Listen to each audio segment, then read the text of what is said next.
Hello students, myself Akash Puri and welcome to the Akash Sir Institute. Today we are going to discuss about 10th class trigonometry exercise 8.4 fifth का 10th question. Clear? 8.4 में fifth के जो 9th question थे वो हम previous lecture में complete कर लिए हैं. एक लास्ट क्वेश्चन हमारा बचा था जिसे हमें कंप्लीट करना था, जो 10th नंबर का क्वेश्चन है और ये बहुत ही आईएमपी क्वेश्चन है एग्जाम के पॉइंट ऑफ व्यू से. तो आपको इस क्वेश्चन को बहुत ध्यान से समझना है. ये क्वेश्चन एग्जाम में दो तरह से पूछा जा सकता है. बात समझो कैसे. ये क्वेश्चन दो पार्ट में है. एक चीज उन्होंने कहा कि 1 + tan स्क्वायर a और 1 + cot square a is equal to किसके 1 - tan a upon 1 - cot a का होल स्क्वायर. क्लियर? तो ये किसके इक्वल है? tan स्क्वायर a के. एक चीज आपको समझ आ रही है कि यार ये तीनों चीज आपस में इक्वल है. क्लियर? मतलब इससे क्या समझ आ रहा है कि ये भी किसके इक्वल है? tan स्क्वायर a के. और ये भी एक्चुअल में किसके इक्वल है? tan स्क्वायर a के. तो पहले हम क्या करते हैं, इस पार्ट को सॉल्व करते हैं और सॉल्व करके देखते हैं कि क्या tan स्क्वायर a आ रहा है. क्लियर? फिर हम इस पार्ट को सॉल्व करेंगे और देखेंगे कि क्या इसको सॉल्व करने पर tan स्क्वायर a आ रहा है या नहीं आ रहा है. क्लियर है ना? मतलब ये बुक में इस तरह से दिया है हमारे क्वेश्चन. एग्जाम में वो इस तरह से भी आ सकता है कि एलएचएस में सिर्फ इतना दे दे और इसके इक्वल में ये ना दे करके सिर्फ tan स्क्वायर दे दे, है ना, या 10 ना दे करके ये दे दे. क्लियर? तो आपको सभी तरह से इस क्वेश्चन को समझना है. चलिए आगे देखते हैं. सॉल्व कर रहे हैं. सॉल्व में मैंने इस LHS को ले लिया, लेफ्ट हैंड साइड की जो वैल्यू है उसको ले लिया. तो लेफ्ट हैंड साइड क्या है मेरे पास कि 1 + tan square a divided by 1 + cot square a. Clear है? चलिए इसको हमें सॉल्व करना है. मैं इसको ब्रैकेट से हटा देता हूं. ठीक, इसको मुझे सॉल्व करना है. अच्छा एक बात समझिए कि यहां है 10, है ना. तो ऐसी कोई आइडेंटिटी मैंने बताई थी क्या पहले जिसमें 10 होता हो? तो बताई थी 10 वाली आइडेंटिटी भी बताई थी मैंने, sec square theta minus tan square theta is equal to 1. Clear? मतलब कि यार ये चीज को मैं कैसे लिख सकता हूं, थोड़ा समझना बात को. कि मैं एक चीज जानता हूं, मैं जानता हूं कि sec स्क्वायर थीटा या sec स्क्वायर a बराबर होता है 1 + tan स्क्वायर a. क्लियर? दूसरी चीज यहाँ cot है तो किसके फार्मूले में आता था? cosec स्क्वायर a के. तो यहां मैं देख रहा हूं कि cosec स्क्वायर a बराबर होता है 1 + cot स्क्वायर a. चेक कर लेना, पीछे जाके मेरी वीडियोस आप देखोगे तो ये सब आइडेंटिटीज आपको वहां पर मिल जाएंगी. क्लियर? चलिए तो मतलब बहुत ही ज्यादा सिंपल हो गया है भाई क्वेश्चन. क्या करना है?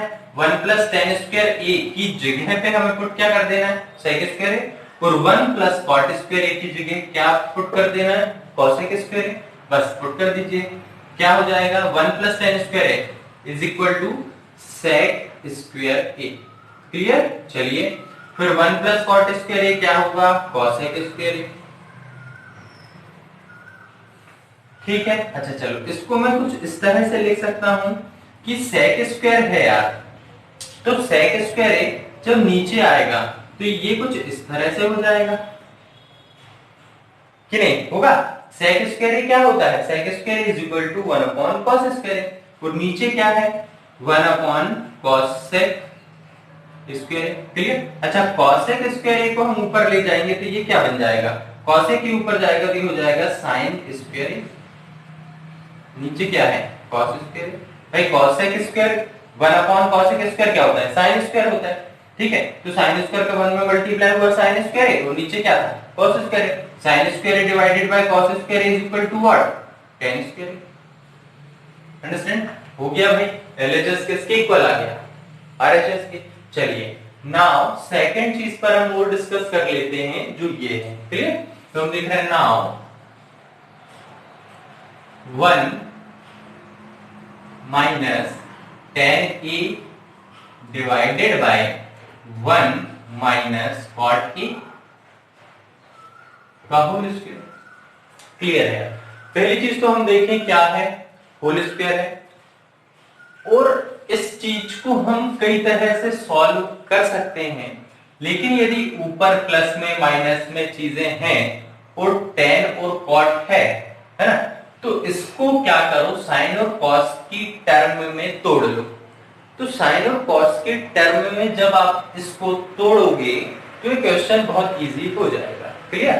तो हम क्या करते हैं, हम ये जानते हैं यार 1 वैसे ही लिखो, tan की वैल्यू होती है sine a upon cos a और divided by 1 as it is minus cos a upon sign.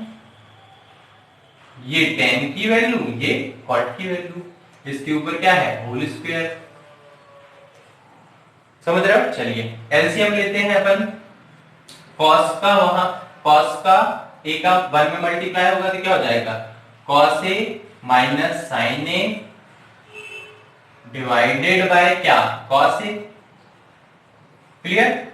Upon में क्या आएगा, साइन ए का यहां मल्टीप्लाई हुआ तो sine a minus cos a divided by sine a, और दोनों के ऊपर, सबके ऊपर होल स्क्वायर। क्लियर? चलिए अब देखते हैं यार, मैं कई समय से आपको बताते आ रहा हूं कि यदि नीचे कोई वैल्यू दी है तो हम उसको ऊपर ले जाते हैं तो वो क्या होती है, पलट जाती है। जब यहां से ऊपर जाएगी तो क्या होगी, पलट जाएगी, है ना। तो हमने क्या किया कि ऊपर है cos a minus sine a upon क्या, cos a। जब ये ऊपर गया तो ऊपर क्या हो जाएगा, साइन a, और डिवाइड में क्या हो जाएगा, sine a minus cos a। ठीक है? अच्छा अब आप ध्यान से देखो ऊपर और नीचे, तो इन सब के ऊपर क्या है, होल स्क्वायर है। इसको लगाना मत भूलना, नहीं सब गड़बड़ हो जाएगा। चलिए अब बात समझिए आई कि यार यहां भी cos a है माइनस sin a है। क्लियर? यहां sin a है माइनस cos a है।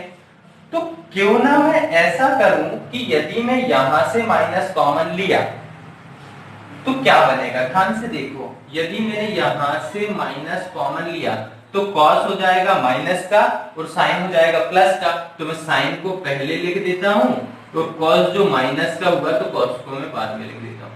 ऐसा क्यों हुआ, ये क्यों पलटा, क्योंकि मैंने माइनस को कॉमन लिया। क्लियर? इनटू ऊपर क्या है, sin a divided by cos a और sin a minus cos a का होल स्क्वायर। समझ रहे हैं? अब नीचे बात समझिए, देखो sin a minus cos a और sin a minus cos a cancel out. नीचे क्या बचा है यार, अंदर देखते हैं अंदर क्या क्या बच रहा है। अंदर बचा है सिर्फ माइनस sin a और डिवाइडेड बाय cos a का whole square. sin a upon cos a क्या होता है भाई साहब, माइनस tan a का होल स्क्वायर। क्लियर है? अच्छा एक बात समझें कि माइनस tan a का होल स्क्वायर है तो ये क्या हो जाएगा हमारा, tan स्क्वायर a होगा। कारण समझो, माइनस का साइन हट जाएगा, क्योंकि जैसे -2 का स्क्वायर किया जाता है तो -2 इंटू -2 मतलब माइनस माइनस होकर के हो जाता है प्लस, हो कितना आ जाता है 4। तो इसी तरह से जब tan a का tan a में मल्टीप्लाई होगा, मतलब माइनस tan a का माइनस tan a में मल्टीप्लाई होगा तो माइनस माइनस प्लस हो जाएगा और ये हो जाएगा tan स्क्वायर a। फिर तो हम देखें कि यार हमने जब इस पार्ट को सॉल्व किया तो भी हमें tan स्क्वायर a मिला। देन जब हमने इस पार्ट को सॉल्व किया we get also tan square a, और ये सभी पार्ट्स आपस में क्या है, इक्वल है। क्लियर? तो यहां मैं लिख सकता हूं कि LHS is equal to RHS। एक तो प्रूफ आपका यहां हो गया, ठीक है, और सेकंड प्रूफ आपका यहां हो चुका है।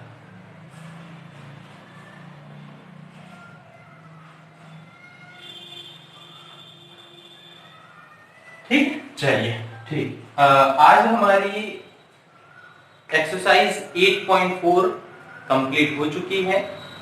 अब इससे रिलेटेड जो भी एमसीक्यूज हैं, जो भी एक्स्ट्रा क्वेश्चंस हैं, उनको हम बाद में सॉल्व करेंगे। मैं बहुत जल्द ही मेरी नेक्स्ट वीडियो लेकर के आऊंगा।